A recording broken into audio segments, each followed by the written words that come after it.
काय बोलतायत आपलं लक्ष असेलच। तुर्तास पुन्हा एकदा आपण मंत्रालयामध्ये येऊया, कारण मंत्रालयामध्ये काही वेळापूर्वीची दृश्य आहेत जेव्हा प्रवेशद्वारावर या तिघांचंही स्वागत करण्यात आलं, औक्षण करण्यात आलं, त्यांच्यावर फुलं उधळण्यात आली आणि आता मुख्यमंत्री देवेंद्र फडणवीस, उपमुख्यमंत्री एकनाथ शिंदे, उपमुख्यमंत्री अजित पवार हे तिघेही मंत्रालयामध्ये दाखल झालेत आणि काही वेळातच पदभार स्वीकारल्यावर ते माध्यमांना संबोधित करतील, पत्रकार परिषदेमध्ये ते बोलणार आहेत अशी ही माहिती आहे। याशिवाय कॅबिनेटची एक बैठक देखील पार पडणार आहे।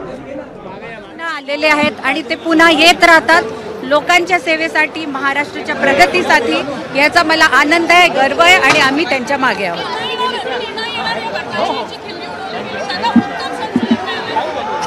मला वाटतं ते रोज पुन्हा येतात। मी आधी सुद्धा सांगितलं होतं की रोज त्यांची सेवा चालू असते, तर ते रोज पुन्हा येतात आणि आज एक दणदणीत प्रकारे परत पुन्हा आले आहेत।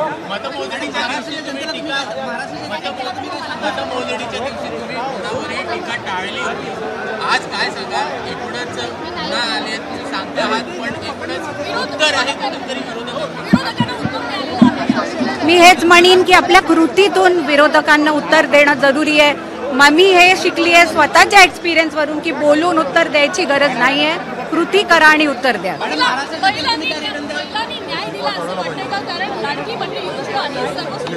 महिलांनी नक्की न्याय दिला, साथ दिला, प्रेम दिलं, सगळ्या भावांनी पण साथ दिला।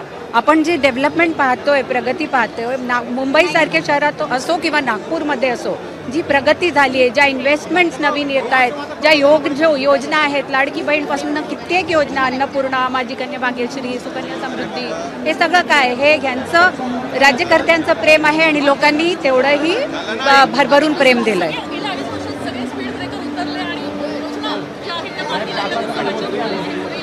नक्कीच खूप काही मार्गी लागलेलं आहे, खूप काही करायचंय, त्यासाठी तुमचं प्रेमच एनर्जी आहे आणि ती एनर्जी तुम्ही दिली आहे, ती ऊर्जा दिली आहे, त्यासाठी धन्यवाद।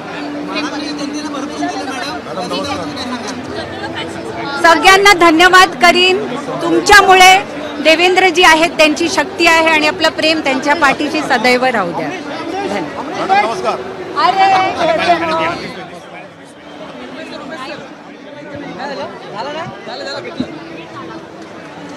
धन्यवाद।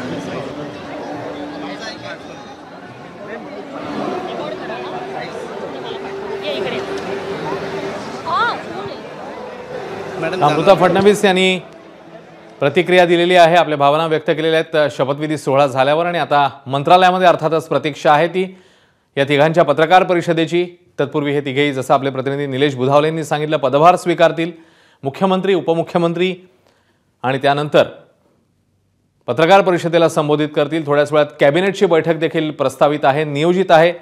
त्या बैठकीत नेमका कोणता निर्णय होतो, कारण महायुती सरकार हे पुन्हा एकदा आता सत्तेवर आल्यानंतरची ही पहिलीच कॅबिनेट आहे, त्यामुळे यामध्ये नेमका कोणता निर्णय होतो पाहणं महत्त्वाचं आहे।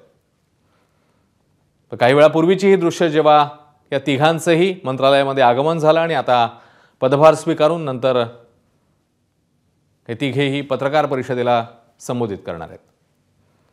काही वेळापूर्वीच आझाद मैदानमध्ये शपथविधी सोहळा जो आहे तो पार पडलेला होता, ज्याच्यामध्ये अर्थातच पंतप्रधानांची प्रमुख उपस्थिती होती आणि अन्य प्रमुख नेतेगण, विविध राज्यांचे मुख्यमंत्री, केंद्रीय मंत्री हे सगळे उपस्थित होते आणि हा शपथविधी पार पडल्यावर राज्यभरामध्ये आता आनंदोत्सवाला उधाण आलेलं आहे। भाजपचे कार्यकर्ते विविध ठिकाणी हा आनंदोत्सव साजरा करतायत, त्याच्यामध्ये ढोलताशांचा गजर होतोय, फटाक्यांची आतषबाजी होते, फुगड्या घातल्या जात आहेत, एकमेकांना मिठाई भरवली जाते आणि अनेक ठिकाणी मोठ्या स्क्रीन्स लावून हा शपथविधी सोहळा जो आहे तो या कार्यकर्त्यांनी पाहिलेला होता। राजू सोनवणे आपल्यासोबत ताजी अपडेट द्यायला आहेत। राजू, अगदी पाहतो आपण, राज्याचे मुख्यमंत्री म्हणून देवेंद्र फडणवीस यांनी शपथ घेतली, त्यानंतर दोन उपमुख्यमंत्री अजित पवार आणि एकनाथ शिंदे यांनी उपमुख्यमंत्री म्हणून जी आहे ती शपथ घेतल्यानंतर ही तिघेही जे आहे आता मंत्रालयामध्ये दाखल झालेले आहेत। राजू, तुला थोडंसं थांबवतो, आता राष्ट्रवादीचे नेते दिलीप वळसे पाटील बोलतायत, थेट तुमचाही नंबर असेल विस्तारात मला माहिती नाही, तर हे होते दिलीप वळसे पाटील यांच्याकडनं स्पष्ट करण्यात आलं आहे की थोडी बोट महानिकाला दिवशी सर्वाधिक पाहिलेलं चॅनल